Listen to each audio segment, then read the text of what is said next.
오늘 종교개혁주일이거든요. 종교개혁주일은 이제 과거에 부패한 구종교 세력을 새롭게 개혁하자고, 말씀대로 바른 믿음으로 살자고 500여 년 전에 개혁을 했던 날을 기념하는 날입니다. 기독교 신앙에 있어서 이 개혁이라는 말을 사용하는 것은 참 조심스럽거든요. 그래서 기독교 신앙에서 개혁이라는 말을 잘 사용하지는 않는 편인데, 우리 신앙은 500여 년 전 그때뿐만 아니라 지금도 우리 삶에서 말씀으로 바른 믿음으로 계속해서 개혁되어져 가야 하는 것이기 때문에 이 종교개혁주의를 맞으면서 우리 자신이 어떻게 개혁되어져 나가야 하는가를 생각하는 것은 상당히 의미가 있는 일입니다. 그런 의미에서 오늘 성례식, 이 성례식은 너무나 중요한 날입니다. 이 성례라는 것은 거룩한 예식이라는 의미예요.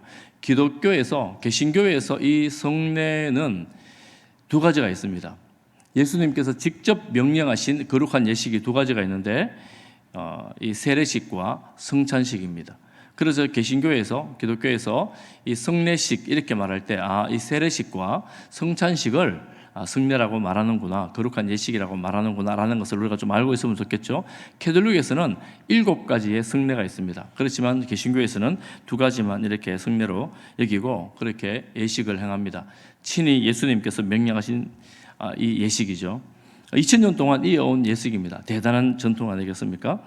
오늘 그래서 이 세례식, 세례와 이 성찬에 대해서 짧게 좀 살펴보고 또 성찬식을 또한 하도록 하겠습니다.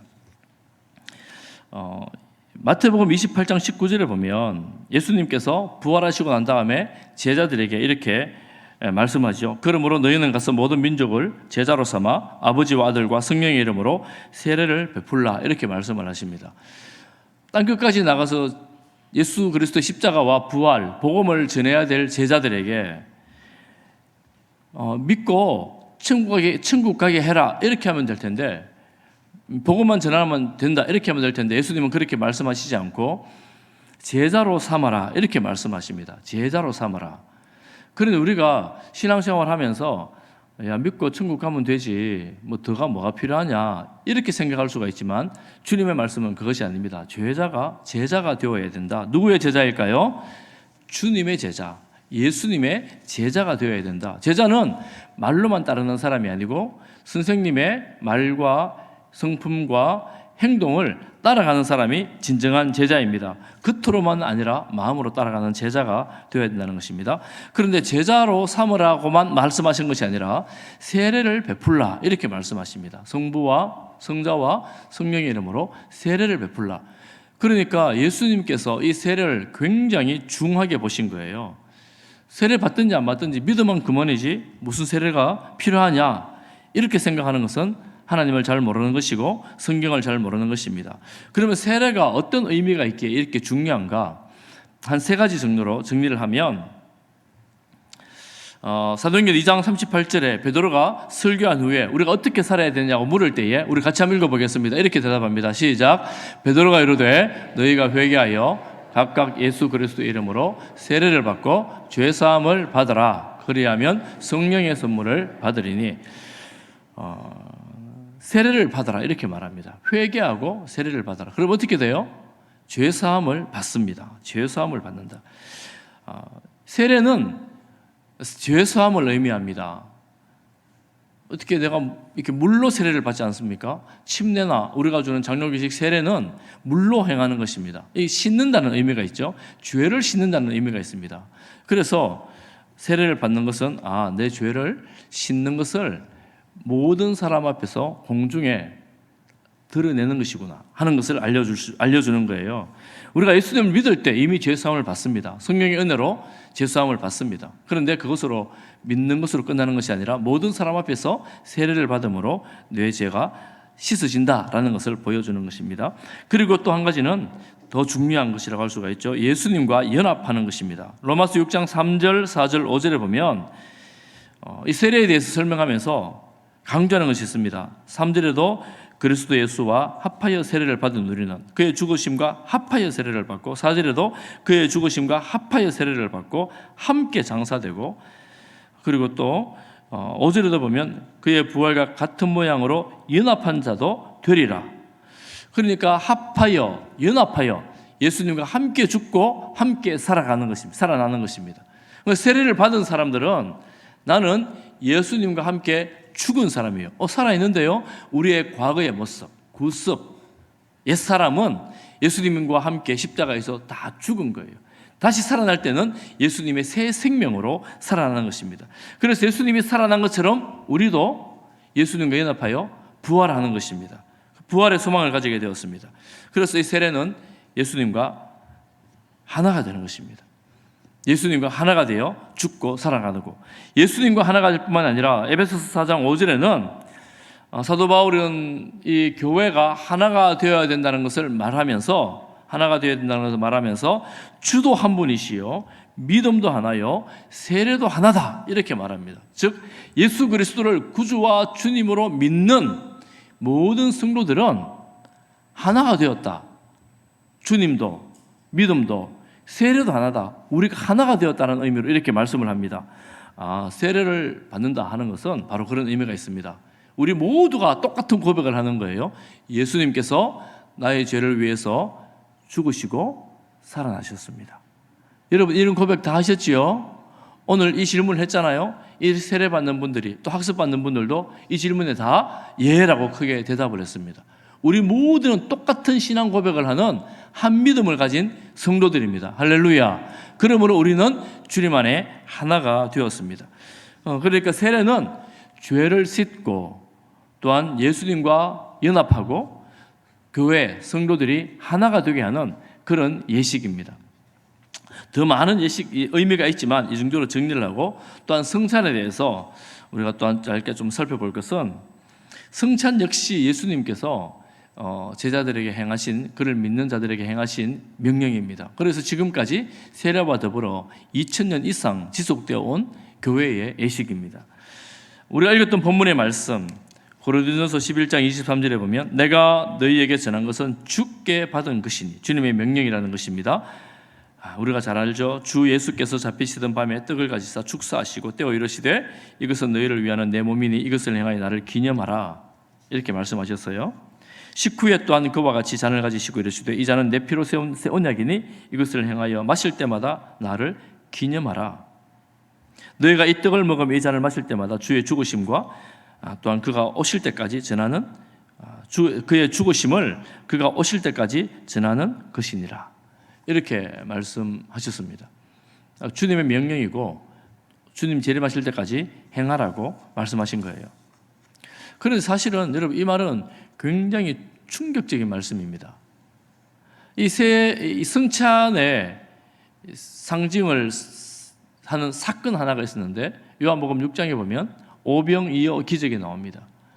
오병이어로 남자만 5,000명, 많은 무리들이 이 떡을 배불리 먹은 사건이에요. 이 사람들이 예수님을 보고 우리의 왕이 되어달라고 몰려들 때 요청할 때 예수님은 그들을 떠나 피하셨습니다.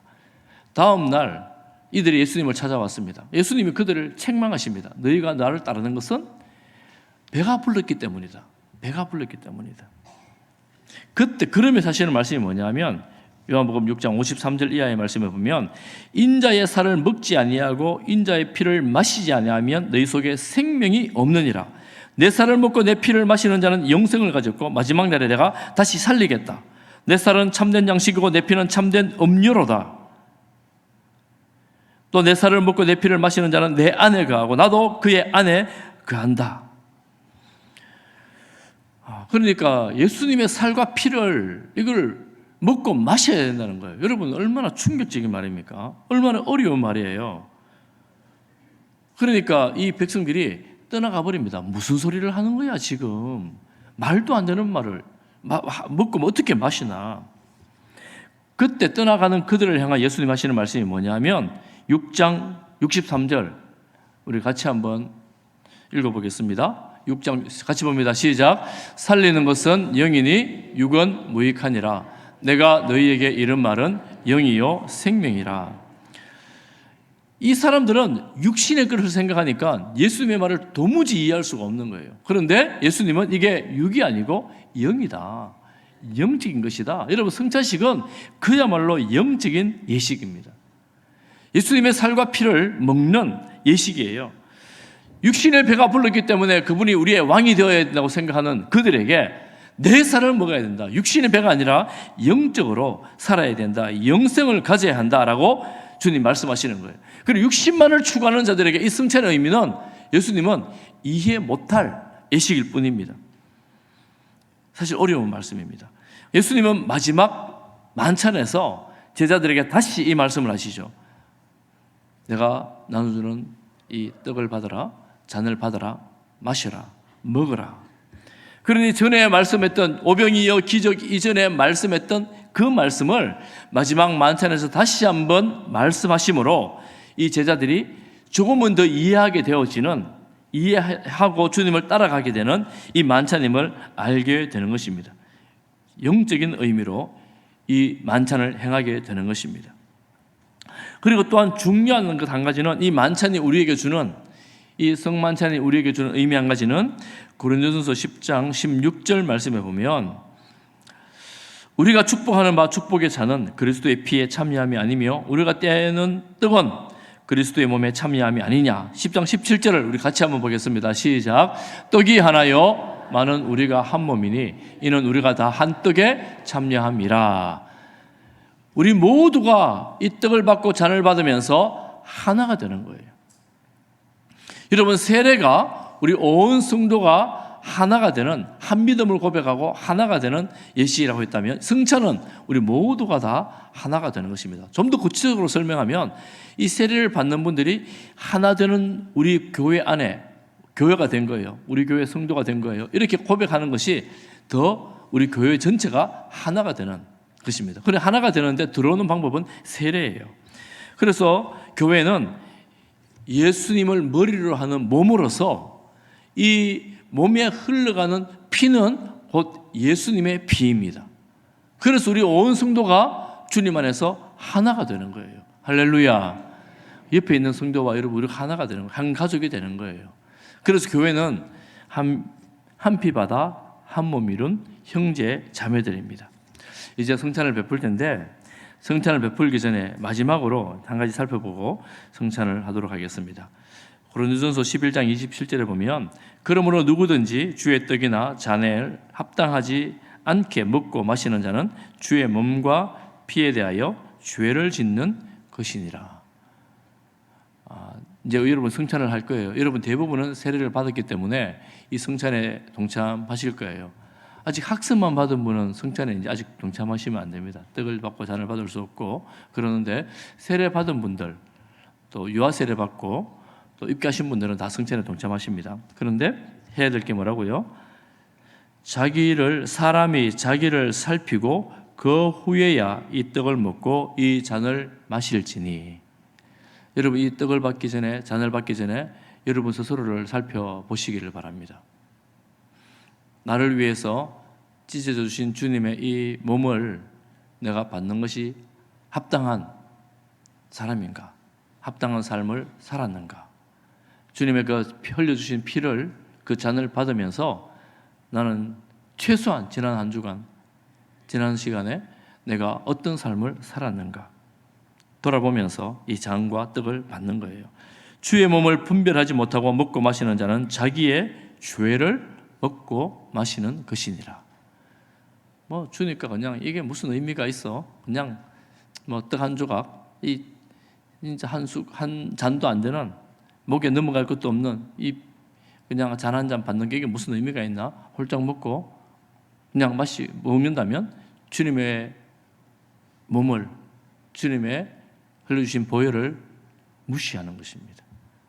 그래서 내가 이 떡을 받으면서, 이 잔을 받으면서 주님께서 나를 위해 찢어 주신 살을 기억한다면 감사하고 고맙고, 나 같은 사람을 위해서 이렇게 몸을 찢어 주시고 피를 흘려 주시니 정말 내가 어떤 말로 감사함으로 보답을 할까? 너무나 감사하다. 주님, 그런데 저는 주님 말씀대로 살지 못했습니다. 주님 용서해 주십시오. 주님 긍휼을 베풀어 주십시오. 이런 마음으로 여러분 떡을 받고 잔을 받는 성찬이 되기를 바랍니다.